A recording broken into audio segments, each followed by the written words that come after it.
Friends, आज हम बात कर रहे हैं जयप्रकाश पावर वेंचर्स लिमिटेड की। स्टॉक में आज हमें अंत में पॉजिटिव क्लोजिंग देखने को मिली, यानी दिन भर काफ़ी दबाव था लेकिन अंत में क्लोजिंग पॉजिटिव रही, अच्छी बात है। कल अब रिजल्ट आने वाला है, रिजल्ट कैसा रह सकता है जानेंगे इस वीडियो के माध्यम से, क्या आगे संभावना बन सकती है, पिछले प्रदर्शन को देखेंगे और आज जो सबसे बड़ी बात है कि दो बड़ी अपडेट निकल कर आई उनको भी डिस्कस करेंगे। क्या है वो पावर सेक्टर के लिए अपडेट, क्या इसका फ़ायदा मिल सकता है जेपी पावर को, साथ में आज जो खरीदारी हुई वो किसने खरीदारी की और किस वजह से यहाँ पे पॉजिटिव माहौल बना, तो सारी संभावनाओं को तलाशेंगे इस वीडियो के माध्यम से। लेकिन फ्रेंड, उससे पहले अगर आप पहली बार हमारे चैनल पे आए तो चैनल को सब्सक्राइब कर दीजिए, एक बेल आइकॉन दबा दीजिए ताकि जब भी नया वीडियो बने पहला नोटिफिकेशन आपको मिले। वीडियो पसंद आए तो लाइक शेयर जरूर कीजिए। चलो फ्रेंड, वीडियो स्टार्ट करते हैं। मैं हूँ आपका दोस्त एस.बी. दवे और हमारे अपने चैनल ऑनलाइन कमाई में आपका बहुत बहुत स्वागत है।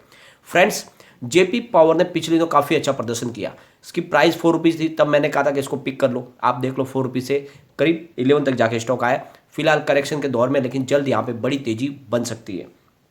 आज के कारोबार की बात करें तो स्टॉक ओपन हुआ 8.75 पर, हाई आज की 9 रुपीज़ की है, लो है 8.40 का और अंत में 8.80 पर इसने क्लोजिंग दी है, जहाँ पे 0.57% की हमें तेजी देखने को मिली। अब कंपनी अपना रिजल्ट पेश करने वाली है, कल की डेट है। जो सबसे बड़ी बात है कि इन कंपनी के इनसाइडर ट्रेडिंग के लिए तो क्लोजिंग विंडो कर दी गई है, क्योंकि उनको पता है कि रिजल्ट के अंदर क्या बारीकियां है, उनको उसके प्लस और माइनस पॉइंट दोनों पता होते हैं। ऐसे में उसका कोई भी मिसयूज न करे रिजल्ट का, इसीलिए उन्होंने सेबी ने जो रूल्स बनाए उसके हिसाब से किसी भी तरह की वो ट्रेडिंग नहीं कर पाएंगे। तो ये ट्रेडिंग उनके लिए खुलेगी 13 फरवरी से। तो अब सबसे बड़ी बात यह है कि रिजल्ट में कैसी संभावना बन सकती है, इसके लिए हम पिछले रिजल्ट को एक बार डिस्कस कर लेते हैं, जिससे हमें पता चले कि इस बार क्या संभावना बन सकती है। तो Q2 के रिजल्ट की बात करें तो कंपनी का रेवेन्यू 901.91 करोड़ रुपये निकल कर आया था, जहाँ पे 15.8% की हमें ईयर ऑन ईयर बेसिस पे बढ़त देखने को मिली। नेट इनकम -1.42 करोड़ रुपीज़ की रही, जहाँ पे 103.17% की ईयर ऑन ईयर बेसिस पे हमें गिरावट देखने को मिली। नेट प्रॉफिट मार्जिन -0.16% रहा, जहाँ पे 102.78% की ईयर ऑन ईयर बेसिस पे हमें गिरावट देखने को मिली। तो सबसे बड़ी बात यह है कि रेवेन्यू में अच्छी खासी बढ़ोतरी हुई, लेकिन प्रॉफिट में कमी आई है। इस बार इसका जो रिजल्ट है वो हमें बेहतरीन देखने को मिल सकता है, क्योंकि लगातार सारे लॉकडाउन खुल चुके थे और कारोबारी गतिविधियां बहुत तेज़ी से चली है, तो इसका बेनिफिट इस क्वार्टर में तो हमें देखने को मिल सकता है। कंपनी के पिछले रेवेन्यू को अगर देखें हम तो सितंबर 2020 में कंपनी को 779 करोड़ रुपये का रेवेन्यू मिला था। दिसंबर में बहुत ही ज़बरदस्त बढ़ोतरी हुई थी, करीब 2345 करोड़ रुपये का रेवेन्यू अर्न किया था कंपनी ने, लेकिन मार्च में फिर कमी आई, 846 करोड़ रुपये का रेवेन्यू मिला। जून 2021 में 915 करोड़ रुपये का रेवेन्यू और सितंबर 2021 में 902 करोड़ रुपये का रेवेन्यू। तो पिछले सितंबर से सितंबर में रेवेन्यू में अच्छी खासी बढ़ोतरी हुई थी। इस बार मामला पॉजिटिव बनता हुआ दिखाई दे रहा है। कंपनी के प्रॉफिट की अगर बात करें तो सितंबर 2020 में 45.18 करोड़ रुपये का प्रॉफिट मिला था कंपनी को। दिसंबर में 64.35 करोड़ रुपये का प्रॉफिट हुआ था।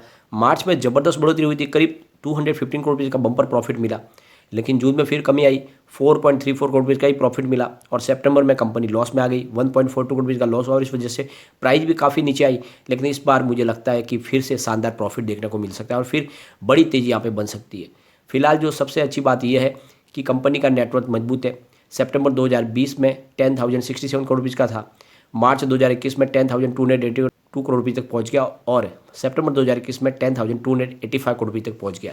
तो कंपनी का रेवेन्यू भी बढ़ा है, नेटवर्थ भी बढ़ा और प्रॉफिट में कंपनी जरूर कमी आई है, लेकिन इस बार प्रॉफिट हमें लगता है कि बढ़ सकता है। यहाँ पे सबसे बड़ी बात है कि दिन भर तो कोई बड़ी डील नहीं हुई, लेकिन करीब 1 बजे के बाद यहाँ पे बड़ी डील हुई है, जिसकी वजह से पॉजिटिव माहौल बना। तो करीब 1 बजे के आसपास 8.75 की प्राइस से करीब 12,03,000 शेयर की एक बड़ी डील हुई। फिर 1:03 पर 8.80 की प्राइस से करीब 24,76,000 शेयर की एक बड़ी डील हुई। फिर 1:11 पर 8.90 की प्राइस से 17,76,000 शेयर की बड़ी डील हुई। फिर 1:12 पर 23,90,000 शेयर की बड़ी डील हुई। तो ये जो कुछ डील है इसकी वजह से यहाँ पे तेज़ी बनने लगी, क्योंकि 1 बजे के बाद बड़े फंड हाउस ने इसमें कुछ खरीदारी की है और इस वजह से थोड़ा सा पॉजिटिव माहौल बना। दिन भर काफ़ी दबाव था, लेकिन फिर तेज़ी बनी। अब यहाँ पे जो सबसे बड़ी अपडेट निकल के आ रही है, जैसे कि आपको पता ही होगा, पिछले साल बहुत सारे राज्यों को बिजली कटौती का सामना करना पड़ा और उसके पीछे वजह थी कोल शॉर्टेज। कोल शॉर्टेज ने काफ़ी जगह पे बहुत ज़्यादा तकलीफ दे दी थी। अब फिर से वही माहौल बनने जा रहा है, फिर से हिंदुस्तान में कोल शॉर्टेज की समस्या बनने जा रही है।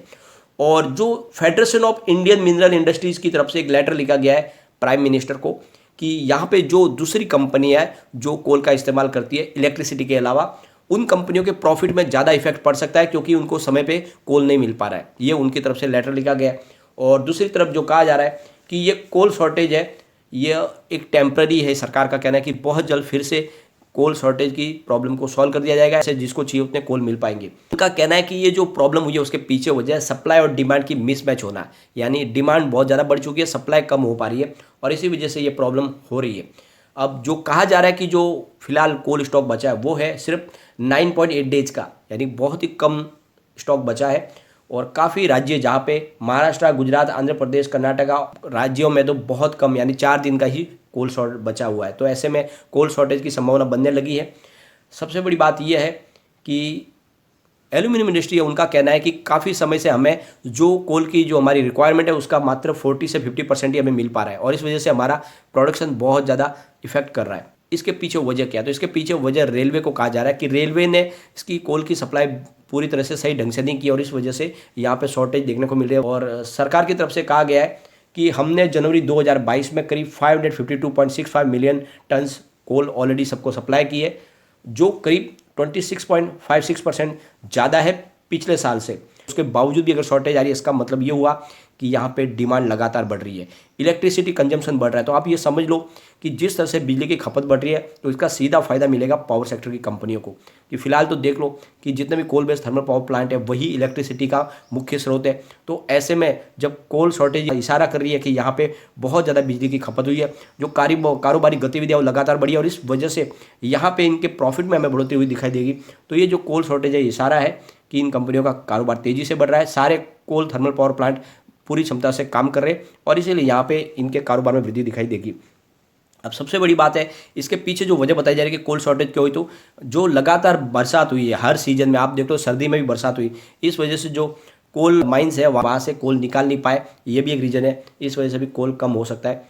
अब सबसे बड़ी बात यह है, एक और अपडेट निकल कर आई है, सरकार न्यूक्लियर एनर्जी को प्रमोट करना चाहती है। सरकार का कहना है कि 2014 से न्यूक्लियर एनर्जी का इस्तेमाल इलेक्ट्रिसिटी जनरेशन में बहुत ही कम हुआ है, यानी 3.5% की ही यहाँ पे बढ़त देखने को मिली है, जो बहुत ही कम है।